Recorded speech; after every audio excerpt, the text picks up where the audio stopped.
আসসালামু আলাইকুম, কেমন আছেন সবাই? আবারও চলে আসলাম আপনাদের মাঝে নতুন আরেকটি ভিডিও নিয়ে।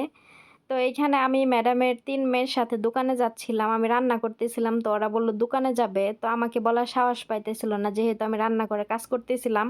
তো আমি লাস্টে ভাবলাম যে ওদেরকে একা ছাড়া ঠিক হবে না, যেহেতু সাথে ছোটটা ছিল নফ, গাড়ি ঘোড়া রাস্তা আবার একটা ক্ষতি হয়ে গেলে এইজন্য আমি ওদের সাথে রান্না বন্ধ করে গেলাম। তো এইখানে ওরা টাকা নিয়ে আসছিল, সেই ঈদের সালামির টাকা, প্রতিদিনে এটা ওটা কিনে খাইয়ে শেষ করতেছে।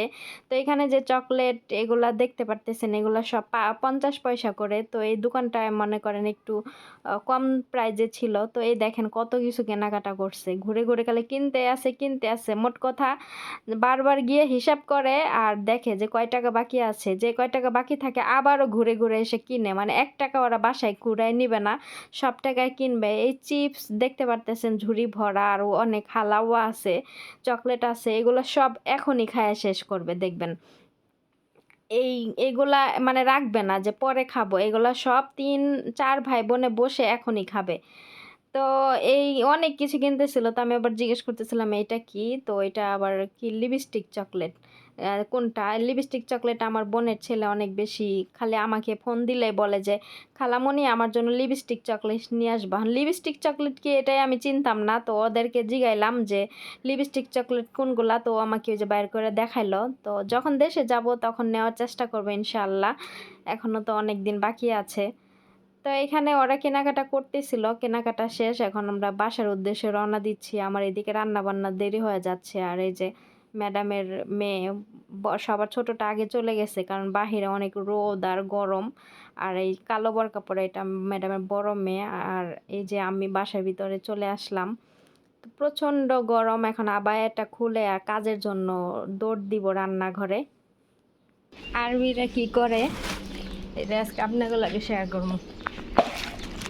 এই যে দেখতেছেন ময়লা, এটা ড্রয়িং রুমের ময়লা। এখানে শুধু টিস্যু, বোতল আর চিপসের প্যাকেট এগুলা। তো আমি ঘর পরিষ্কার করতে গেছি, এখন ময়লার ঝুড়ি থেকে ময়লা নিছি, পলিথিন। এখন দেখি পলিথিন ভার লাগে, আমাকে কিরে ভার লাগে কে? পরে এখন দেখি যে পলিথিনের ভিতরে এ দেখেন মোবাইল ফালাই দিছে, রিয়েলমি। হ্যাঁ, এটা হচ্ছে ম্যাডামের ছোটো মেয়ের মোবাইল। ও মোবাইলটার এই যে ভাঙ্গাই করে ফেলছে। তো আমি ওখানে বৈশা বৈশা দেখলাম, যে আমি জিগাইলাম যে কিরে মোবাইল ফালাইছিস কে? পরে বলতেছে যে নষ্ট হয়ে লেগে ফালাই দিছে। আমি কি এটা কি ঠিক করা যাব না? কয় না। পরে আমি আবার একটু চালু করে দেখলাম, চালু হয়, কিন্তু হচ্ছে এটা ইয়ে গেছে গা, মোবাইলের যে শ্বাস আছে না, ওইটা গেছে গা। এই যে চালু হয়েছে, কাঁপে খালি। হ্যাঁ, চালু হওয়ার পরে কাঁপে, এই যে দেখতেছেন কাঁপতেছে। তো ওদের কাজ দেখেন, ওরা এটা ফালাই দিয়েছে।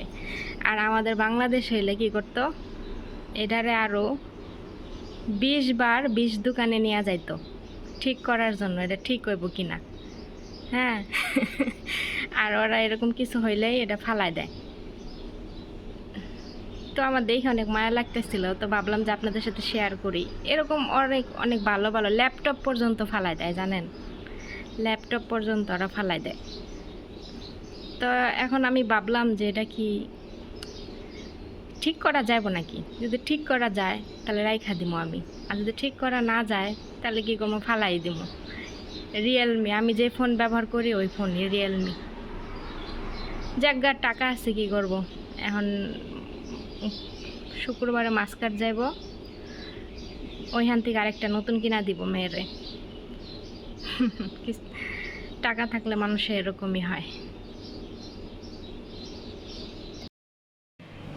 আজকে হচ্ছে বৃহস্পতিবার, তো আমি এখানে এই যে চুলামুলা সব ধুইছি, ধুয়ে এখানে রাখলাম পানি ঝরার জন্য। এই যে চুলা সব পরিষ্কার করছি, সপ্তাহে একবার করি, তো আজকে করলাম। তো রান্না বান্নাও শেষ, আজকে সালোনা রান্না করছি আর সাদা ভাত, এগুলো আর দেখাইলাম না।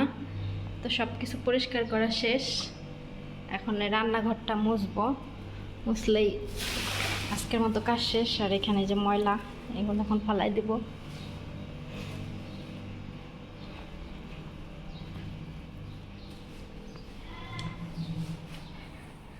বাহিরে অনেক রোদ, ঠাডা পড়া রোদ, বাহিরে দাঁড়ানোর মতো পরিস্থিতি নাই, এত রোদ, এত গরম। কাপড় চোপড় ধুই নাই, বিকেলে ধুবো। এই যে ইয়ের ভিতরে এনে রাখছি, বিকেলে ধুইতে হবে কাপড় চোপড়। অনেকে আছেন কুফরি কালাম, কালো জাদু এগুলা করে মানুষের ক্ষতি করার চেষ্টা করেন। এই কাজগুলা ইসলাম বিরোধী, এই কাজগুলা আল্লাহর বিপরীতে এগুলা করা হয়। এই সব কাজ যারা করেন তারা এইসব কাজ থেকে দূরে থাকেন।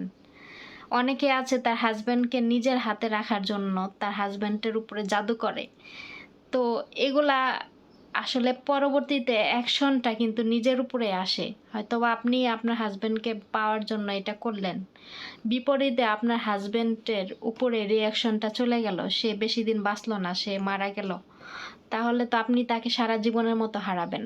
এই দেখেন একটা অভিনেত্রী তানিন সুভা, তো ওনার শাশুড়ি ওনাকে কালো জাদু করে কুফরি কালাম করে ওনাকে মারা ফেলছে। উনি লাইফ সাপোর্টে ছিল 7 দিনেরও বেশি। গতকালকে উনি মারা গেছে। ওনার একটা ছোট্ট মেয়ে আছে, কি সুন্দর, মেয়েটার দিকে তাকালে মায়া লাগে। মেয়েটার ছবি স্ক্রিনে দিয়ে দিলাম, দেখেন। মেয়েটা মাশাআল্লাহ দেখতে অনেক সুন্দর। এই বাচ্চাটারে যখনই দেখতেছি তখনই মায়া লাগতেছে। তো উনি যখন লাইফ সাপোর্টে ছিল, ডক্টর ওনার কোনো রোগই ধরতে পারে নাই। তো উনি কয়েকদিন আগে স্ট্যাটাস দিয়েছে যে ওনার শাশুড়ি ওনাকে, ওনার নাম মেনশন করে নাই, কিন্তু সবাই ধরে নিচ্ছে যে ওর শাশুড়ি করছে। ওনার ঘরের আনাচে কানাচে উনি জাদুর মতো এটা ওইটা পাইছে। তারপরে একজন মানুষের উপরে যদি কালো জাদুর প্রভাব পড়ে সে কিন্তু বুঝতে পারে। তো সে বারবার অসুস্থ হয়ে যাচ্ছিল, সে নিজের ভিতরে পরিবর্তনগুলো সে বুঝতে পারতেছিল। তো সেখান থেকে সে একটা স্ট্যাটাস দিছে, তার মাধ্যমেই তো সে তো এখন দুনিয়ার থেকে বিদায় নিছে।